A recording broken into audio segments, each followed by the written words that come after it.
Former Ole Miss head coach Billy Kinard passed away Saturday, the program has confirmed. He was 84. Kinard at his home in Fort Payne, Iowa, after battling an extended illness. Kinard was a two-way star for the Rebels under College Football Hall of Fame coach Johnny Vaught in the 1950s, helping the Rebels win SEC titles in 1954-55 as a halfback and defensive back. The 1954 Rebels went undefeated in SEC play, falling only to Arkansas, a Southwest Conference member at the time, and to Navy in the Sugar Bowl, securing the program's first ever #1 app poll ranking and ending the year at number 6, the program's highest such finish at the time. The 55 Rebels went 10-1, beating TCU in the Cotton Bowl and ending the year at number 7 in the polls. Kinard was a second-round pick of the Cleveland Browns and went into coaching after his 4-year professional career in the NFL and AFL wrapped up. He worked as an assistant across the SEC, then was chosen by Ole Miss AD Frank Kinard, Billy's brother and a Pro and College Football Hall of Fame tackle, to succeed Vaught as the Rebels head coach upon Vaught's retirement in 1970. Kinard led the Rebels to a 10-2 record and a number 15 app ranking in 1971 before falling off to 5-5 in 1972 and an early dismissal after a 1-2 start to the 73. Vaught came out of retirement to replace both Kinard brothers as AD and head coach.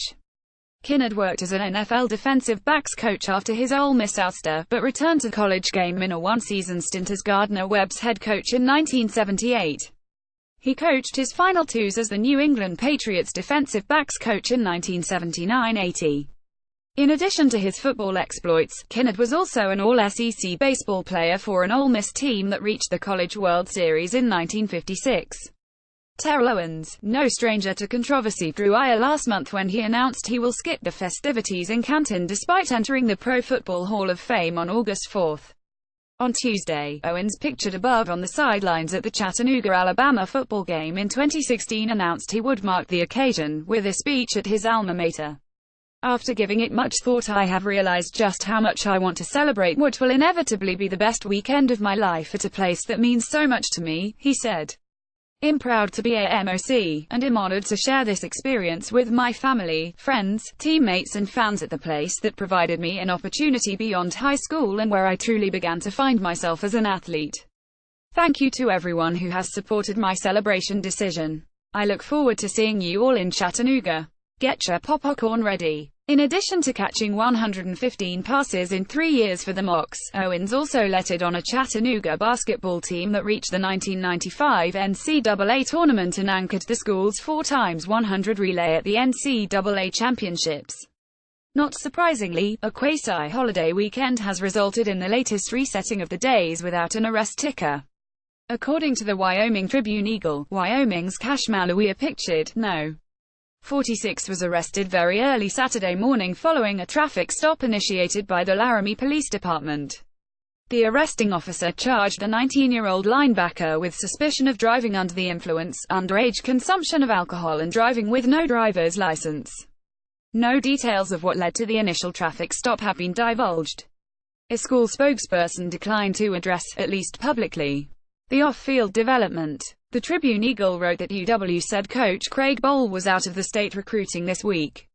After appearing in 13 games as a true freshman in 2016, Malawea again played in all 13 games for the Cowboys this past. The Compton, Cali, native finished 2017 fourth on the team in tackles with 74, and was tied for fifth in passes broken up with 3.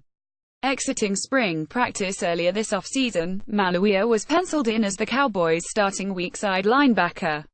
I believe some would call these fighting words, or were merely neck-deep in the off-season, one of the two. Georgia entered its college football playoff semifinal matchup with Oklahoma this past January with one of the top defenses in the country, 60 minutes, and 2 overtimes. Later, the Bulldogs had allowed 48 points and 531 yards en route to a thrilling 6-point win that earned UGA a spot in the national championship game. During an interview on ESPNU Radio on SiriusXM with hosts Danny Cannell and Taylor Zazor Tuesday morning, OU head coach Lincoln Riley was asked about the criticisms the Big 12's defenses, or lack thereof, as some would say, face on a yearly basis. To counter those critiques, Riley pointed to the very defense his Sooners statistically shredded in the Rose Bowl loss. You go throw Georgia's defense, which was a top 5 ranked defense going into the Rose Bowl. You go throw them in the Big 12 every year. They're not going to be a top 5 defense, Riley said in a quote sent to us by SiriusXM. I mean, it's just probably not going to happen. While that quote is certain to draw attention, Seth Emerson of The Athletic is here to remind everyone that there was a wee bit more to the interview than just that one soundbite, currently making the rounds. For all the headlines using the first part of the quote, perhaps some attention on the second part of the quote. That's not a shot at Georgia. They were absolutely one of the best defenses last year. It's a compliment to our league. https://t.co/6xh7bdjnhj, Seth Emerson at Seth Emerson, July 3, 2018. Party pooper. We now resume your regularly scheduled off-season, already in progress. The good news just keeps pouring in for CJ Holmes. Over the weekend, it was reported that Holmes, dismissed by Notre Dame last January, would be walking on at Penn State. Tuesday, the trigger behind the running back's Fighting Irish dismissal is set to be put behind him as well. Good news. The state of Indiana has filed a motion to dismiss a misdemeanor conversion shoplifting charge against CJ Holmes. The former NDFB running back was arrested December 15 in Mishawaka. Holmes is reportedly joining Penn State's team as a walk-on. https://t.co/xnumvainrapic.twitter.com/yj4yazivs. Judith Andrew Wynn, July 3, 2018. Holmes was arrested for shoplifting last December and was subsequently suspended from Notre Dame's bowl game. That suspension ultimately gave way to the dismissal from the football program nearly a month later. This passed in South Bend. Holmes ran for 32 yards on 8 carries. The Connecticut high school product was a 4-star member of the Fighting Irish's 2017 recruiting class, rated as the number 19 running back in the country on 247sports.com's composite board. It had been reported early last month that Holmes was headed to a Mississippi junior college for the 2018, but those plans appear to have changed.